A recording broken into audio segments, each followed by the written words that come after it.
Akashvani presents Morning News.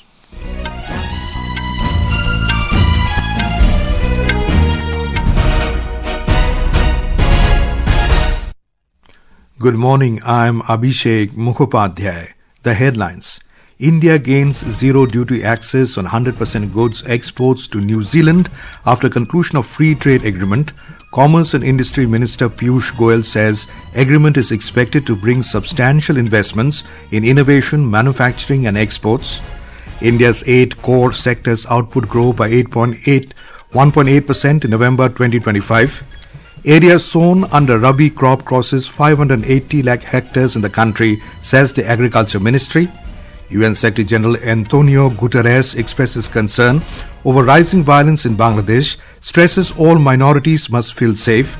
And in women's cricket, second T20 between India and Sri Lanka to be played in Visakhapatnam today.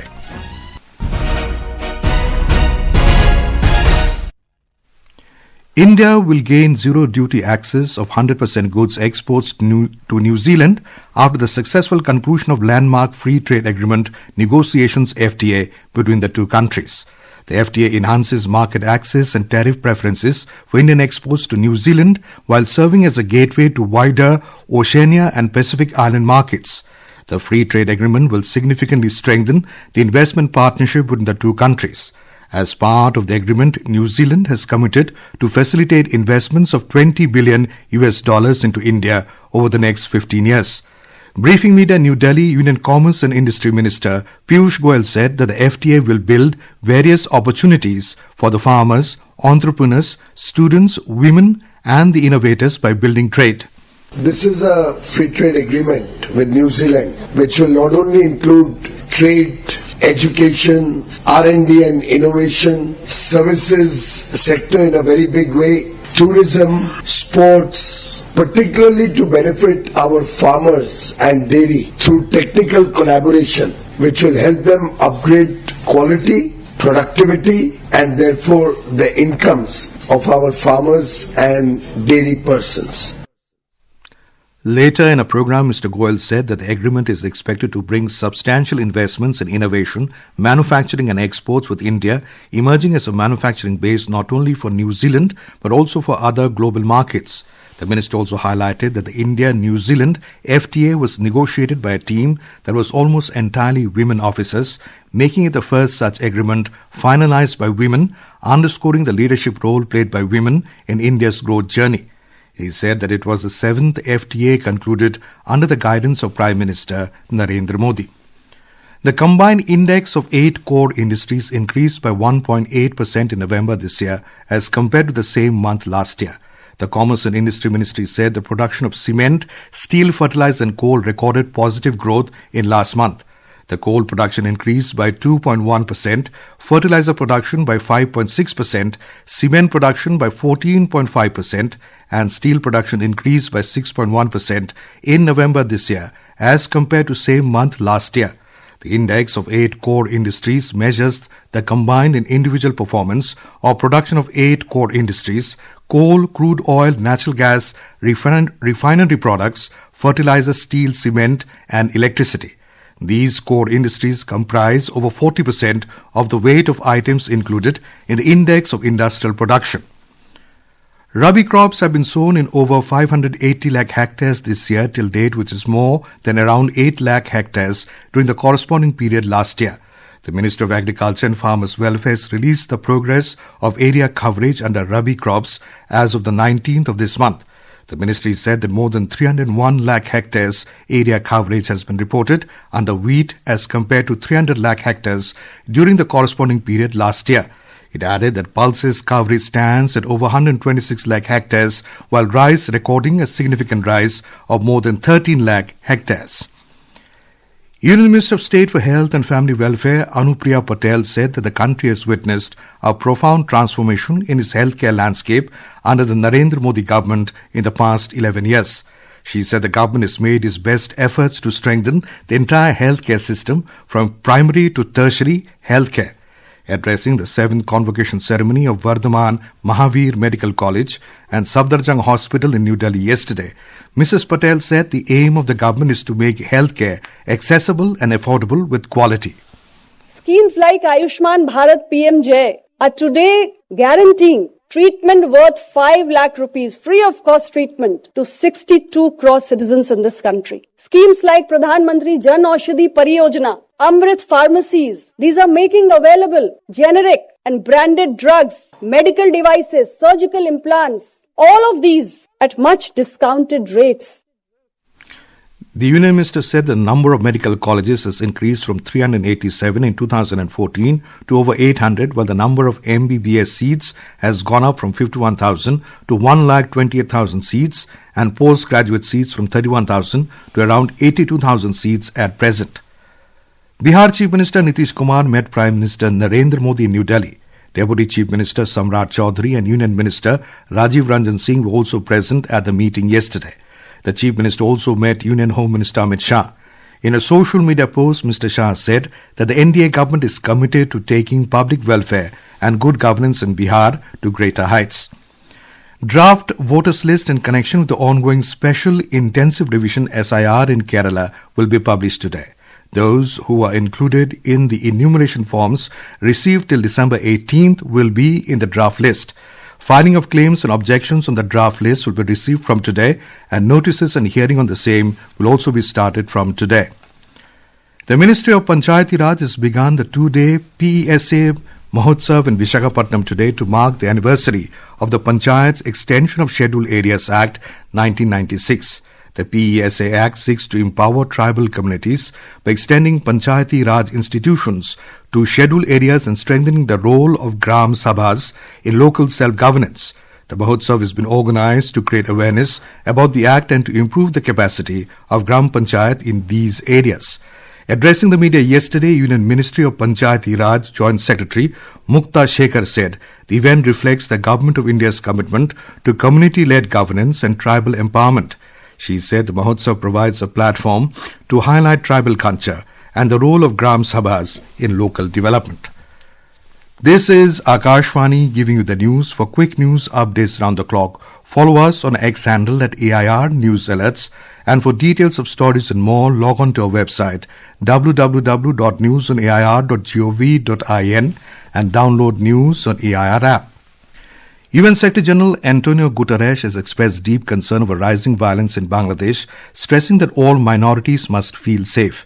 The UN said it was alarmed by recent attacks, including the lynching of Hindus, and emphasized that people who do not belong to the majority must be protected. Mr. Guterres showed his confidence in the government, led by Muhammad Yunus, would work to keep every single Bangladeshi safe.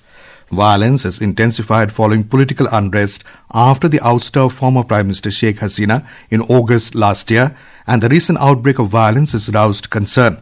The killing of youth leader Sharif Usman Hadi, who had been the spokesperson for the Inqilab Manch, fueled tensions further earlier this month. UN Human Rights Chief Volker Turk last week called for calm, warning that retaliation and revenge would deepen divisions, especially with elections scheduled for February. The Bangladesh High Commission in New Delhi has temporarily suspended all consular services, including the issuance of visas, citing unavoidable circumstances.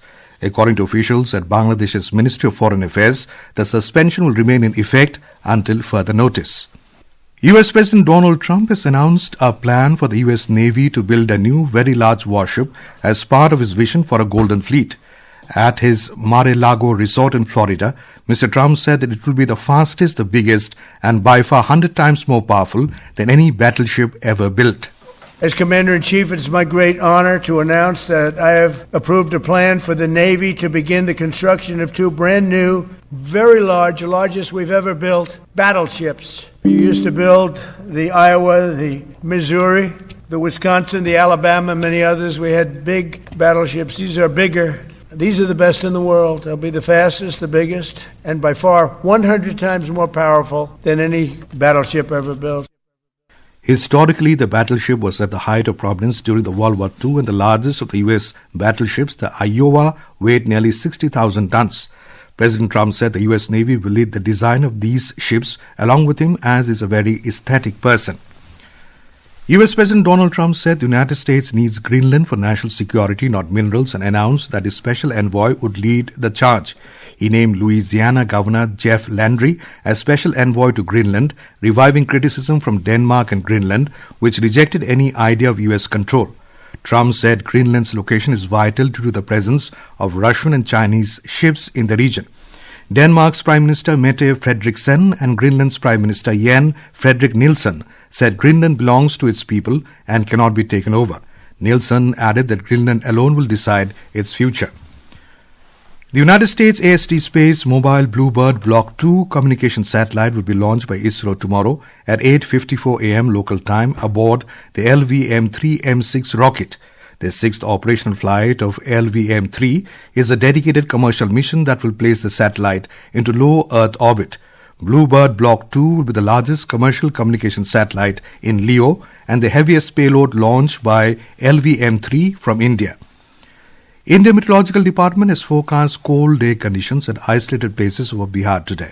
It predicted dense to very dense fog, very likely at isolated places over Punjab.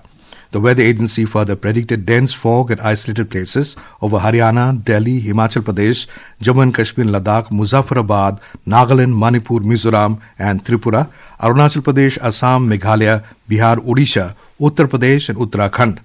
Meanwhile, the air quality in Delhi NCR is in the severe category. According to the Central Pollution Control Board, the average air quality index of the national capital was recorded at 414 as of 7 this morning.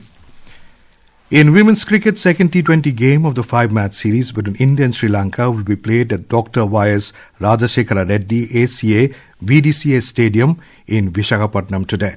The match is scheduled to begin at 7 p.m. local time. The hosts have taken a 1-0 lead in the series. Indian team led by captain Harmanpreet Kaur had defeated Sri Lanka by 8 wickets in the opening T20 match in Visakhapatnam last Sunday. Puducherry Lieutenant Governor K. Kailash Nathan has recommended investigation into the alleged manufacture of fake medicines and tablets be handed over to the Central Bureau of Investigation and the National Investigation Agency. The recommendation was made based on information obtained during the CBCID investigation. The snowfall in the valleys of Kashmir is now having a direct impact on the plains of Madhya Pradesh. The heavy snowfall in Gulmarg and Sonmarg has intensified the chill in Madhya Pradesh. Northern parts of Madhya Pradesh experienced near zero visibility conditions this morning. The fog was so dense in districts like Gwalior, Datia and Bhind that it was difficult to see even 50 meters ahead. Vehicles were seen crawling on the highways. As for the temperature, Pachmari was the coldest area. In major cities like Bhopal and Indore, the minimum temperature was recorded at 8.8 degrees Celsius. The Meteorological Department has issued a cold day alert for the Gwalior, Chambal and Rewa divisions for next 48 hours. With Vipin Mishra, Deepa Singh, Akashvani Samachar, Bhopal. And now, for a look at today's newspapers, it's over to Renu Kataria. Thank you, Abhishek.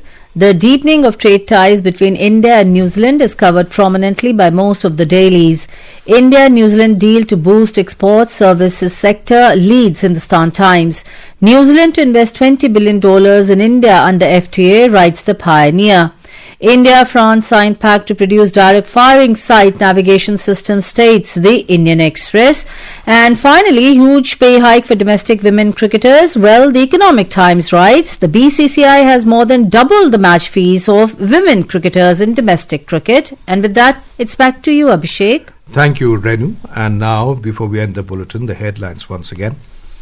India gains zero duty access on 100% goods exports to New Zealand after conclusion of free trade agreement. Commerce and Industry Minister Piyush Goyal says agreement is expected to bring substantial investments in innovation, manufacturing and exports. India's 8 core sectors output grow by 1.8% in November 2025. Area sown under Rabi crop crosses 580 lakh hectares in the country, says the Agriculture Ministry. UN Secretary-General Antonio Guterres expresses concern over rising violence in Bangladesh, stresses all minorities must feel safe. And in women's cricket, second T20 between India and Sri Lanka to be played in Visakhapatnam today. And with that, we end the morning news. Have a nice day.